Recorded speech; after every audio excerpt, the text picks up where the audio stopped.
Voilà, nous pouvons reprendre notre lecture de la première épître de Pierre. On arrive bientôt à la fin, on est rendu au chapitre 5 et au verset 8, mais on relira dès le début du chapitre. 1 Pierre, chapitre 5.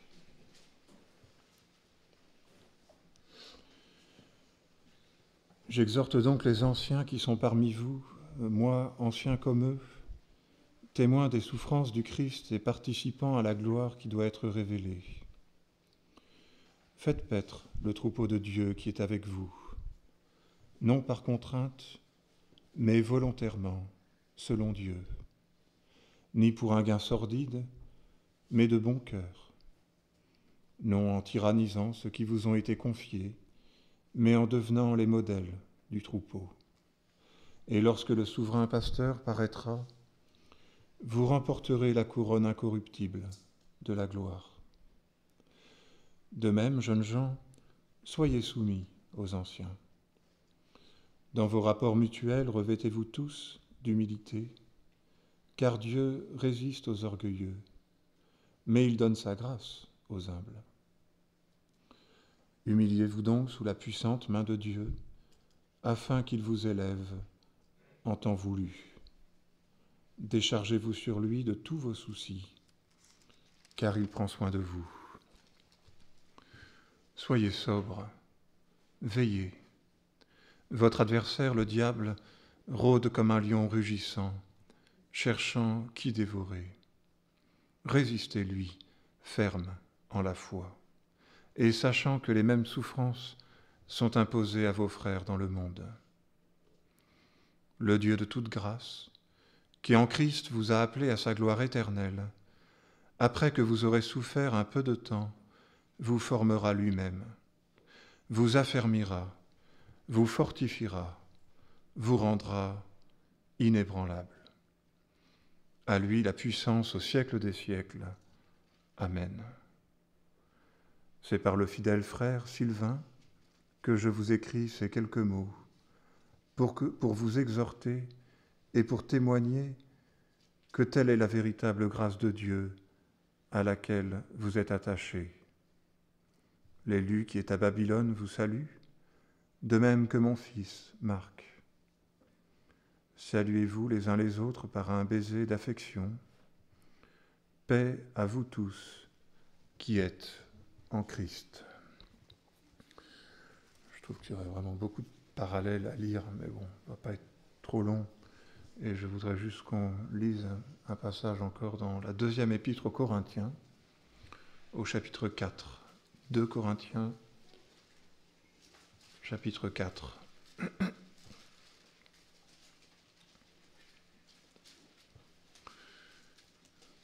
Au verset 1. C'est pourquoi, ayant ce ministère selon la miséricorde qui nous a été faite, nous ne perdons pas courage. Nous refusons les cachotteries honteuses, nous ne nous conduisons pas avec fourberie et nous n'altérons pas la parole de Dieu. Mais en manifestant la vérité, nous nous recommandons à toute conscience humaine devant Dieu.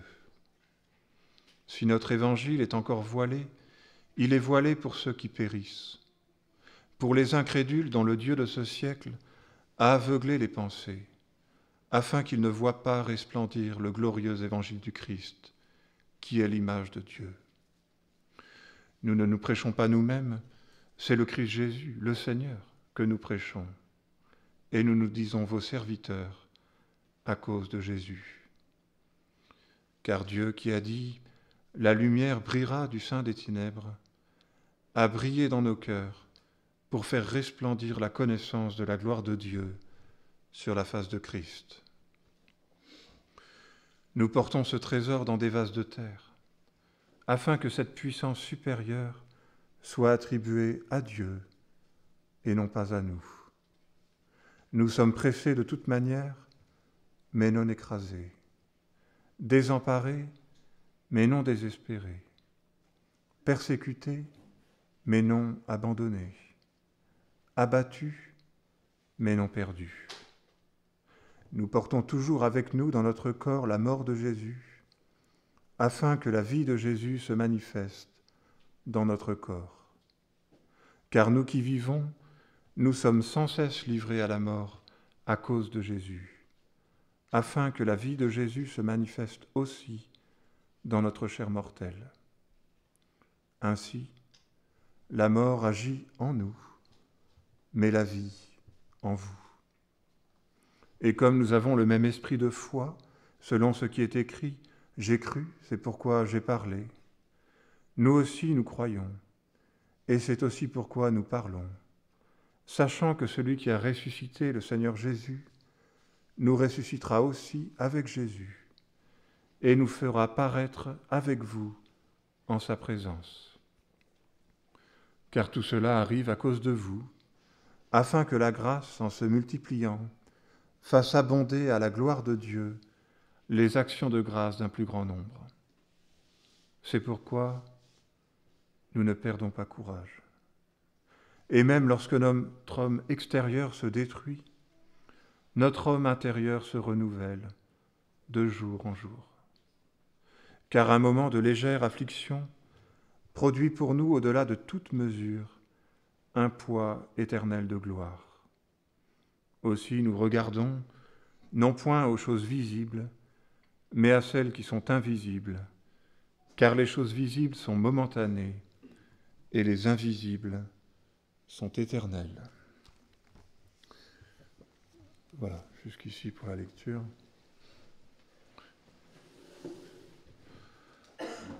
Donc on n'est pas très surpris, évidemment, de voir qu'au moment de conclure, l'apôtre Pierre exhorte à nouveau les chrétiens qui passent par l'épreuve, puisqu'ils sont dispersés, persécutés.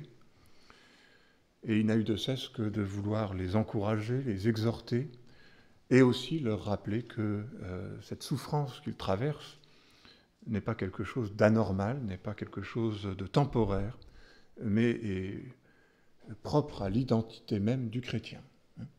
Ceux qui veulent vivre pieusement seront persécutés. Armez-vous donc de la pensée de souffrir. Naturellement, quand on essaye d'encourager quelqu'un, on va lui dire « mais c'est qu'un sale moment à passer. Ça ira mieux demain ». On aime bien sûr pouvoir dire ça, même si ça ne nous engage pas trop. Et ce n'est pas le sens de l'exhortation de Pierre. Il va plutôt leur rappeler, encore une dernière fois, mais soyez sobres, veillez, après que vous aurez souffert. Donc il y a bien ce temps de la souffrance, de l'épreuve, qui est inévitable. Pourquoi ? On pourrait en parler sous tous les angles, parce qu'il y a beaucoup de manières d'en parler. Mais nous vivons dans le monde a rejeté le Seigneur, il cherche bien un espoir, puisqu'il est avide d'espérance, d'amour. Mais le monde ne peut pas supporter que cet amour et cette espérance, disons, soient annoncés par quelqu'un qui est mort pour lui. Il a fallu que Christ meure pour nous. C'est quand même ça, l'espérance du chrétien. Et ça montre l'étendue de notre perdition. Et le monde est prêt à supporter d'être aidé, mais pas à supporter de s'entendre dire « il a fallu que quelqu'un meure pour toi ». Et puis bien sûr, disons, l'œuvre de Jésus-Christ et le message chrétien, rend au monde ce témoignage que ces œuvres sont mauvaises. Et c'est ça que le monde ne supporte pas, il est prêt à beaucoup de choses, mais entendre qu'il faut changer, entendre qu'il faut réformer ses voies, entendre qu'il faut venir dans une attitude de repentance. Venez avec des paroles de repentance, en vous détournant du péché. Celui qui veut me connaître, celui qui veut donc être placé au bénéfice de mes promesses, eh bien, me connaître, c'est accepter de changer, c'est accepter de reconnaître qu'il y a des choses qui ne vont pas. Et il y a beaucoup de comportements, je pense quand même, parmi les chrétiens. On a envie de se dire, quand on entend ça, on a envie de dire, mais il témoigne par là qu'il ne connaît pas le Seigneur. Parce que connaître, c'est une pénétration de la pensée, de la personne même de Jésus-Christ. Et celui qui connaît le Seigneur est pénétré de sa pensée au point d'agir, de se comporter. Et quand on se comporte comme le monde, en défendant ses intérêts notamment, que chacun, au lieu de considérer ses intérêts, considère celui de Jésus-Christ, il manifeste par là qu'il ne connaît pas le Seigneur. Mais donc, recevoir l'Évangile, et c'est ce qui était pour les chrétiens ici, va amener à des changements de toute leur vie et va les conduire à être mis à part. C'est selon la volonté de Dieu, puisque le Seigneur veut lui-même qu'on sorte hors du camp pour aller à lui. On n'est plus du monde. Hein. On est dans le monde, mais on n'est plus du monde. Mais bien sûr, le monde voyant cela, et après nous avoir proposé ces séductions, voyant qu'on n'entre pas dedans, va nous rejeter. Puisqu'il n'est pas des nôtres, je le rejette. Et c'est ce que vivent ces chrétiens, c'est normalement, même si on n'est pas persécuté aujourd'hui chez nous, hein, c'est cet opprobre qu'on devrait ressentir intérieurement. On vit au milieu d'un monde qui ne nous comprend pas, auquel malgré tout on ne peut pas s'associer à cause de ses péchés. Alors, c'est pas qu'on se retire avec orgueil, c'est qu'on se sépare avec tristesse, parce qu'on ne peut pas vivre comme eux. Et ce décalage est quelque chose de difficile qui va créer effectivement du rejet. Et cette solitude, quand on l'éprouve en vérité, est quand même très difficile à vivre. Et c'est souvent là que le diable vient bien sûr, pour tenter, pour dire mais à quoi ça sert tout ça ? Et c'est peut-être ça qui, en tout cas pour moi, me semble être le plus difficile souvent, c'est qu'on pourrait se dire, accepter cet opprobre, si au moins c'était pour être vraiment meilleur, pour être plus heureux. On a vite l'idée que si on suit le Seigneur, on va prospérer. Mais les chrétiens à qui Pierre écrit ont accepté un opprobre, et la conclusion très nette, ils sont plus malheureux que les autres. Ils ne sont pas plus heureux, ils ne sont pas meilleurs. J'ai encore vu, en me baladant sur Internet, qu'il y a des coachs chrétiens qui proposent, et leur site c'est « Chrétiens heureux ». Il est une joie dont il faut pouvoir parler, qui est la joie de l'esprit. Mais le chrétien n'est pas comme un poisson dans l'eau au milieu du monde, de telle sorte qu'il serait plus heureux que les autres, parce que son identité même de chrétien fait qu'il est en marge, qu'il est quand même dans une forme de solitude. Et c'est pour ça que je disais, on aurait envie de lire beaucoup de commentaires, de parallèles. Il y a notamment ce texte de Malachie qui m'a toujours beaucoup ému, quand Dieu interpelle son peuple et qui lui dit « Mais vos paroles ont été dures contre moi ». Et le peuple répond par l'interrogation, en disant « Mais en quoi nos paroles ont été dures ? Vous avez dit, c'est en vain qu'on sert Dieu. Qu'avons-nous gagné à marcher dans la tristesse ? À cause de l'Éternel. » Il est vrai qu'il y a dans l'obéissance, on peut dire scrupuleuse, parce qu'il y a crainte de Dieu, donc il y a scrupule, donc il y a une obéissance scrupuleuse à la parole, quelque chose qui va nous conduire à marcher à l'ombre un peu, dans une forme de tristesse, de solitude. Et on se dit, mais si au moins j'avais un résultat à ça. Mais tellement souvent, le constat que l'homme pose, c'est de dire, tout ça pour ça. Beaucoup quand même de sacrifices, renoncer parfois à un avenir professionnel, renoncer à des études, renoncer à certaines possibilités. Mais si seulement au moins j'étais quelqu'un alors vraiment de vainqueur, de spirituel, qui n'avait pas de problème avec le péché, si seulement l'Église était un lieu alors merveilleux où tout le monde vient et se fait du bien. Mais tellement souvent le constat, et je dirais c'est là qu'il faut se méfier du regard humain, ce serait de dire c'est quand même pas très rentable. Beaucoup d'efforts pour si peu de résultats. Et je pense, oui, s'il y a un lieu d'abord pour le constater, c'est sa propre vie. J'ai accepté de renoncer à des choses, mais la vérité, c'est que je reste quand même un sacré misérable. Et j'ai pas beaucoup de victoire, même au regard du péché. Et tout cela, bien sûr, va alimenter un trouble dans lequel le diable, qui rôde, comme un lion, s'introduit. Pour dire quoi, au fond ? Pour dire, mais à quoi ça sert ? Et ça vaut bien la peine, quoi.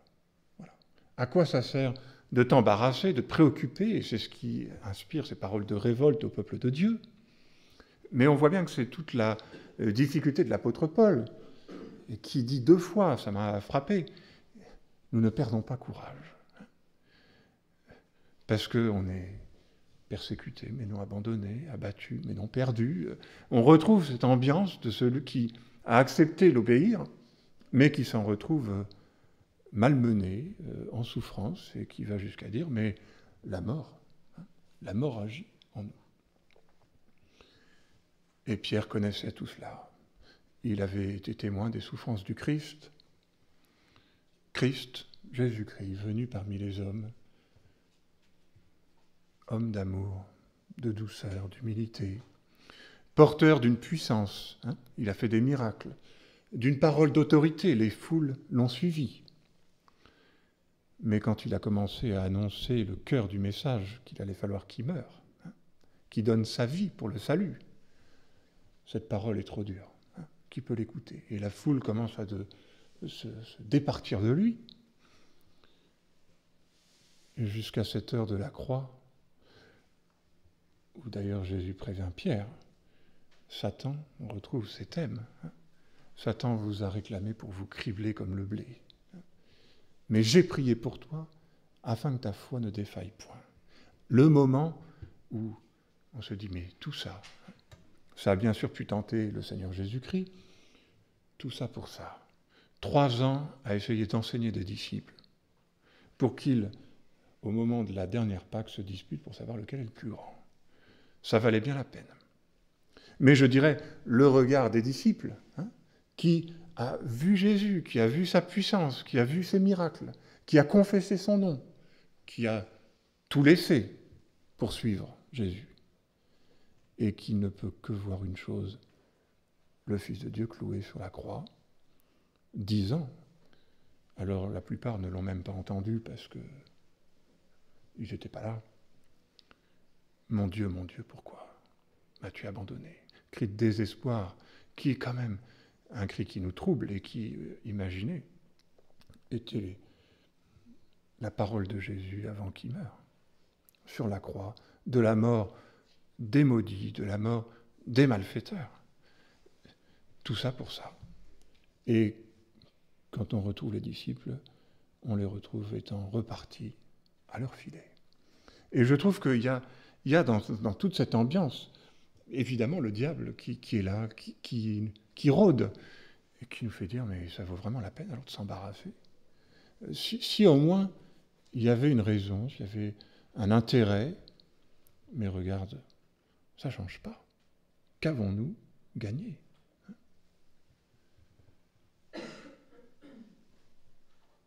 Et ça, c'est le regard humain, on peut dire. J'ai été très renouvelé, je dois dire quand même, par notre méditation de la semaine sur le prophète Élie, qui se retrouve dans une situation, finalement, là aussi comparable, puisque c'est un homme extrêmement fort, c'est un homme de Dieu, un prophète. On ne parle pas de n'importe qui quand on parle d'Élie, il a quand même été enlevé au ciel. Je crois que Jésus l'a rencontré au moment de la transfiguration. C'était pas n'importe qui. Qu'a-t-il fait? Il a, comme il le dit lui-même, déployé son zèle pour l'Éternel. Il a vu qu'Israël s'était vautré dans l'idolâtrie et il a pris une position de foi. Il a prié, alors qu'il était de la même nature que nous, dit Jacques, pour qu'il ne pleuve pas. Et pendant 3 ans et demi, il n'a pas plu. Et puis Dieu l'a renvoyé auprès du roi mauvais, qui était Akab, le mari de Jézabel. Et il a convoqué les prophètes de Baal qui avaient souillé le pays. Il a convoqué toute l'assemblée du peuple. Et là, il y a eu cette confrontation entre le Dieu d'Israël, qui a fait descendre le feu du ciel, et les prophètes de Baal. Baal était le dieu de l'orage, c'est-à-dire du feu et de la pluie. Mais ce Dieu est resté silencieux au moment où les prophètes l'ont invoqué, alors que Dieu a fait descendre et le feu et la pluie, quand son serviteur le lui a demandé. Dans la foulée, tous les prophètes de Baal ont été mis à mort comme une manière d'expurger l'idole. Mais voilà que Jézabel se lève après tous ces événements, après la pluie, après la bénédiction, après la mise en évidence du miracle. elle se lève et elle menace de mort le prophète. Elle met toute l'armée à ses trousses. Et là, vous savez, c'est le moment où, je sais pas, on dirait l'adrénaline retombe aujourd'hui, où toute cette énergie qui avait été déployée tombe et laisse la place à l'abattement. Ça valait bien la peine, quoi. Et on voit ce découragement d'Élie qui finit par demander la mort, que Dieu dit, mais qu'est-ce qu'il y a? Il dit, mais j'ai déployé mon zèle, et voilà, je suis resté tout seul. Et il cherche à m'ôter la vie. Et il ajoute cette phrase que je trouve quand même très interpellante. Je veux la mort parce que je ne suis pas meilleur que mes pères. Tant de puissance, hein, tant de gloire, pour rien. Pour un découragement, pour en arriver jusqu'à demander la mort. Et c'est ce que je crains parfois dans la vie des chrétiens, c'est ce que sans doute Pierre craignait, après avoir soutenu de grands et douloureux combats. Hein, eh bien, ce danger de perdre courage. Au moment où, on pourrait se dire, avec tout ce qu'ils ont vécu, maintenant ils sont à l'abri de se décourager, de perdre la foi, eh bien, le diable vient, il montre juste qu'on n'est pas meilleur, que c'est pas mieux, que rien n'a changé. Vous savez, c'est quand même un regard qui se pose tellement vite sur nous, sur les nôtres, notre femme, nos enfants, notre mari, sur l'Église. Franchement, ça vaut bien la peine de se retrouver si souvent, si c'est pour avoir si peu de résultats. Voilà, on peut dire. Hein, je ne suis pas meilleur, j'arrête. Voilà une tentation qui est proprement diabolique. Pourquoi? Parce qu'elle nous éloigne de la foi. Résistez-lui ferme en la foi. Et c'est ça qui m'a touché dans l'expérience d'Élie, c'est que le Seigneur va le nourrir, l'amener jusqu'au mont Horeb, où il va se révéler à lui. Et on connaît cette histoire où il l'invite à sortir de la caverne et à voir passer Dieu. Et va se manifester le tremblement de terre, la tempête, le feu, et se dit là, le Seigneur n'y était pas. C'est-à-dire, il est comme replacé devant cette puissance qui s'est manifestée à travers lui, qui est la puissance de la loi, qui est la force de l'homme, de ses efforts. Et Dieu n'était pas là. Et en fait, c'est une espèce de verdict qui nourrit l'espérance. Pourquoi? Parce que, en fait, c'est comme si ça disait, mais ton découragement, au niveau humain, je le comprends. Tout ça, c'est vrai, ça ne sert à rien. Mais tout ça, je ne suis pas dedans. Voilà.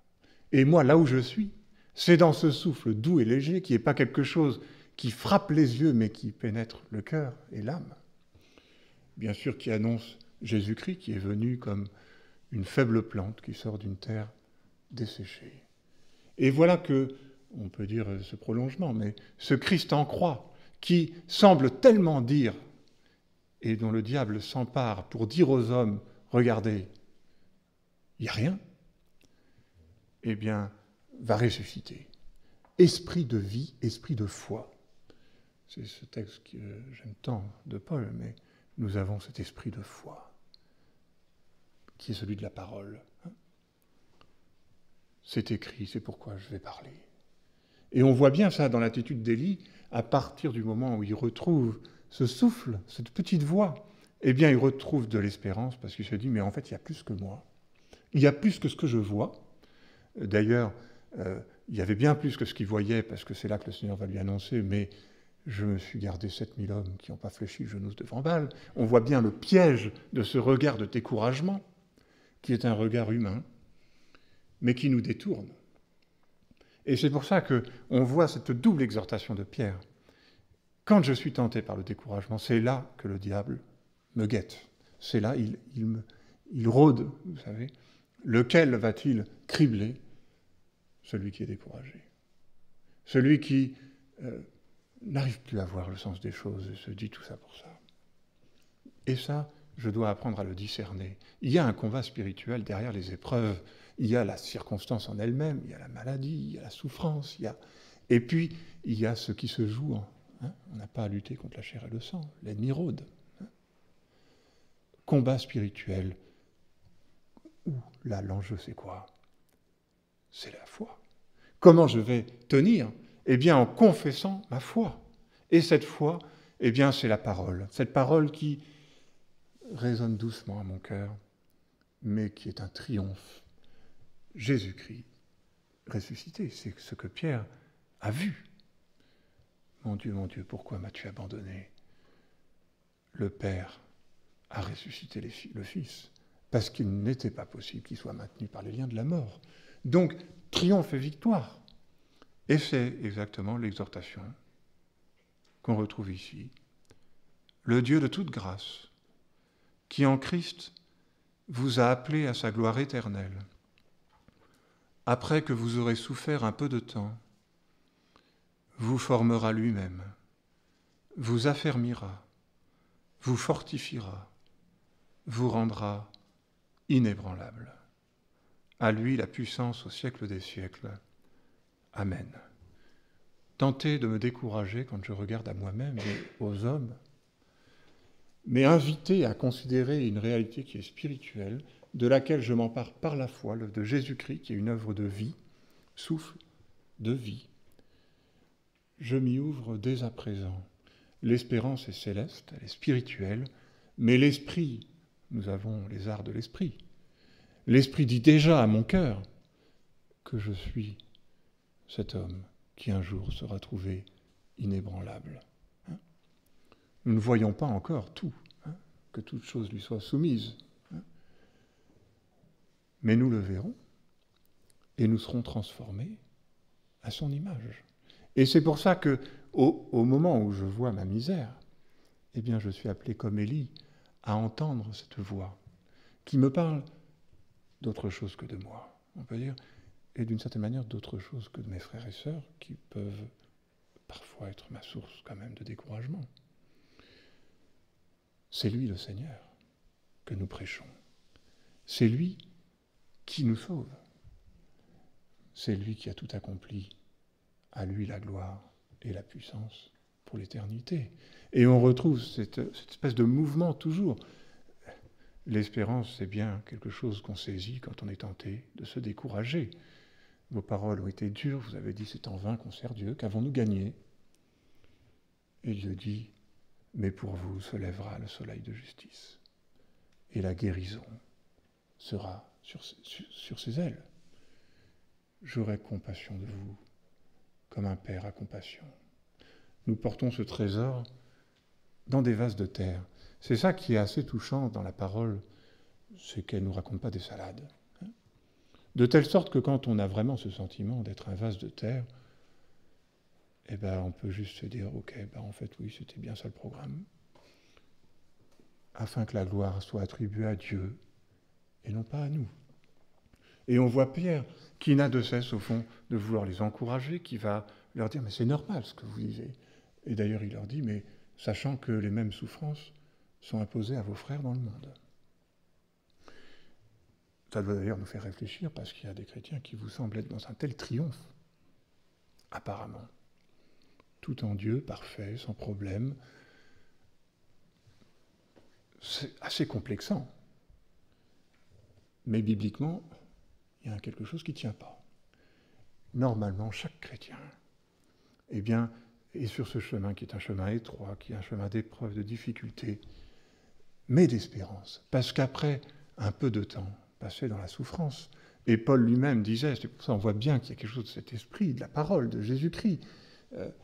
Paul disait, mais j'estime que les souffrances du temps présent ne sauraient être comparées à la gloire qui sera réservée pour nous. Jacques disait, le laboureur, il peine avant de recueillir. Il pleure parfois. Ceux qui sèment avec larmes, ils moissonneront avec chant d'allégresse. N'oublions pas ça. Le Dieu de toute grâce qui nous a appelés. Et il nous a appelés. Il nous affermira. Il nous rendra inébranlables. Il nous rendra semblables à lui. Ce sont ces choses qui sont appelées à nourrir notre foi. Et c'est pour ça que, je dirais, c'est ces choses-là qui, en esprit, c'est cet esprit de foi qui a fortifié Élie, et qui fait qu'il s'est levé, qu'il a été obéir, et qu'il a été oindre Élisée, parce que c'est ce que Dieu lui avait demandé. Renouvelé au sein du désespoir. Pourquoi ? Parce que, étant conscient du combat, il y a un combat à mener, il y a des armes qui sont les armes de l'esprit qu'on est appelé à recevoir. On pourrait parler de ces choses, il faut lire Éphésiens. Donc, alerter sur ce combat, l'ennemi rôde, et être rendu attentif. Qu'est-ce qui va me sauver ? C'est de tenir ferme dans la foi. Et ce qui est la foi, c'est la parole du Christ, c'est-à-dire la promesse. Il est les prémices de ceux qui sont morts. Et comme Christ est ressuscité, nous aussi. Alors pour aujourd'hui, la mort agit en nous. Et la vie en vous, dit Paul. Mystère, difficulté, souffrance du chrétien. Quand il le considère au niveau humain, il se décourage. Et c'est sans doute ce qui fait dire à Paul, si nous espérons dans cette vie seulement, nous sommes les plus malheureux des hommes. Mais si on se laisse porter, saisir, si on reçoit cette voix qui nous appelle, qui parle à nos cœurs, ce sera un esprit de foi qui va nous vivifier, qui va nous renouveler, qui va nous redonner cette force pour servir. Et c'est aussi ce qui va nous faire du bien, c'est que je crois que, étant renouvelé comme ça, on va aussi être conduit vers les justes. Les justes viendront m'enturer quand tu m'auras fait du bien. Tout n'est pas si négatif que ce qu'on le croit. Souvent, tout est négatif parce qu'on est découragé.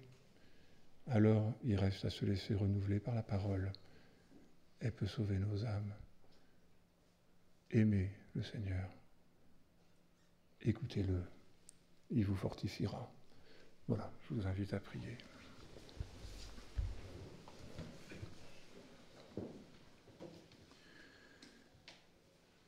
Seigneur, nous ne voulons pas nous cacher devant toi et nous sommes bien obligés de reconnaître que dans l'épreuve de la vie, dans cette humiliation dans laquelle tu nous conduis souvent, nous sommes extrêmement tentés de nous décourager et de donner raison à une forme de dépit en disant à quoi ça sert, qu'avons-nous gagné ?